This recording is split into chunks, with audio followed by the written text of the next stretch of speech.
Así que hasta el momento pasado habíamos explicado un poco acerca del significado de Cristo. Y desde este momento vamos a hablar un poco de Jesús. Usted puede decir, ¿cuál es la diferencia? Cristo habla del oficio, pero Jesús es su nombre. Así que Cristo es el significado de su oficio y Jesús podemos decir que se trata de la persona, del nombre que Él portó delante de esta tierra. Y entonces podemos decir, Cristo es aquel que tiene este oficio, es el Salvador, pero vino Jesús y entonces se encargó este Jesús de la obra del Cristo. Entonces Jesús es el Cristo. Claro que de alguna manera sí es, pero lo que necesitamos saber, ¿de verdad Jesús es este Cristo? Es que hoy hay muchas personas que creen en Jesús, pero no creen en Jesús como el Cristo que dice la Biblia, sino que aunque le dicen Jesús, de verdad le creen de una forma diferente. Así que hay una necesidad de examinar si estamos así o no. Porque en Mateo 16, también en una buena parte de su ministerio, después de haber hecho una buena parte de su ministerio, Jesús trae a los discípulos a una región. Y si ustedes miran el mapa, ustedes ven que Cesarea de Filipo, a donde trae Jesús a sus discípulos, es en la parte norte de Israel. Es una parte muy alejada. Y durante el ministerio público de Jesús casi no se menciona esta región. Así que intencionalmente Jesús los lleva a Cesarea de Filipo y Jesús les pregunta, ¿quién dice los hombres que es el Hijo del Hombre?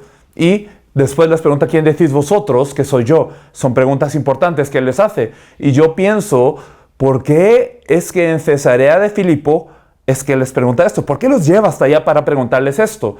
Cesarea de Filipo es un lugar muy emblemático. Ya como ustedes lo sienten con el nombre en sí, es una parte de la tierra de Israel, pero tiene el nombre de un emperador romano. ¿Qué quiere decir esto? Es una evidencia muy clara de que Israel ahora está pereciendo. Así que no hay necesidad de pensar algo muy simple, sino que hay que pensarlo. ¿Puede ser que el pueblo de Dios perezca? Esto en el Antiguo Testamento durante mucho tiempo es el pensamiento que tenía el pueblo de Dios. Dios está de nuestro lado. ¿Cómo podemos fracasar? Sin embargo, ellos son destruidos por Asiria, por Babilonia y también ahora Roma los estaba haciendo una colonia. Pero ¿por qué ellos caían? Es que estaban separados de Dios. Es porque no se habían aferrado a la palabra de Dios. También de la misma manera, ellos estaban separados de Dios y este mensaje de salvación, este evangelio que Dios les daba al pueblo, esto lo habían perdido también. Todo eso está incluido dentro de este significado. Y ahí Jesús pregunta, ¿quién dice los hombres que es el Hijo del Hombre? Y claro que en ese momento había más beneficios a ellos. Por ejemplo, ustedes saben que ellos vieron a Jesús con sus ojos y muchos de ellos fueron sanados por Jesús. También vemos que más de 5,000 personas experimentaron el milagro de los 5 panes y los 2 pececillos y ellos pues pudieron ser partícipes de todo ello. Muchos de ellos escucharon la palabra de Jesús, Él que es Dios, el que es 100% Dios, 100% hombre, escucharon su palabra. Así que ellos, una buena parte de ellos escucharon eso, experimentaron muchas cosas. Hoy nosotros no podemos experimentar eso, pero todos ellos habían experimentado todo esto. Y cómo ellos percibían a Jesús es lo importante. La gente respondía, decía los discípulos.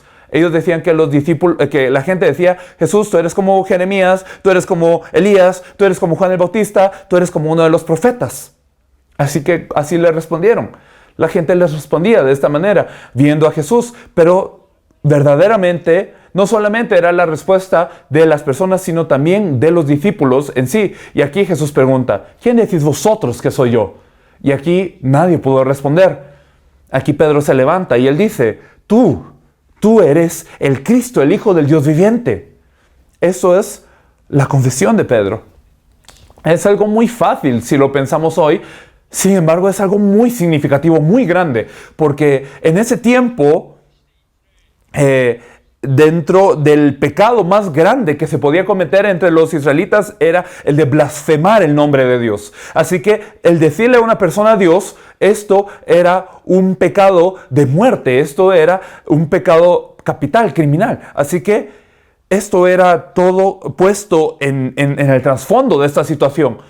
Pero la gente tenía que saber quién era Jesús, pero nadie podía contestar. Aquí Pedro confiesa, tú eres el Señor, tú eres el Cristo. Esto es lo que confiesa Pedro. Si usted lee Mateo 16, usted ve cómo es que Jesús se alegra muchísimo de esta confesión. Y es como que si le dijera, ¿cómo supiste esto? Carne y sangre no te lo han revelado, porque eres bendecido, bienaventurado eres, Pedro. Esto te lo ha revelado mi Padre que está en los cielos. El conocer precisamente que Jesús es el Cristo solamente se puede con una revelación. Mi Padre te lo ha revelado. Así que bienaventurado eres. Y le da grandes bendiciones. Tú eres ahora Pedro, y sobre esta roca edificaré mi iglesia.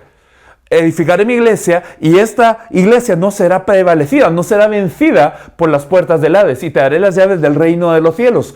Bendiciones tremendas de parte de Jesús. Pedro no había hecho mucho. Sin embargo, con la confesión de Pedro, con la fe de Pedro, es que le da unas bendiciones tan grandes. Es algo tan tremendo.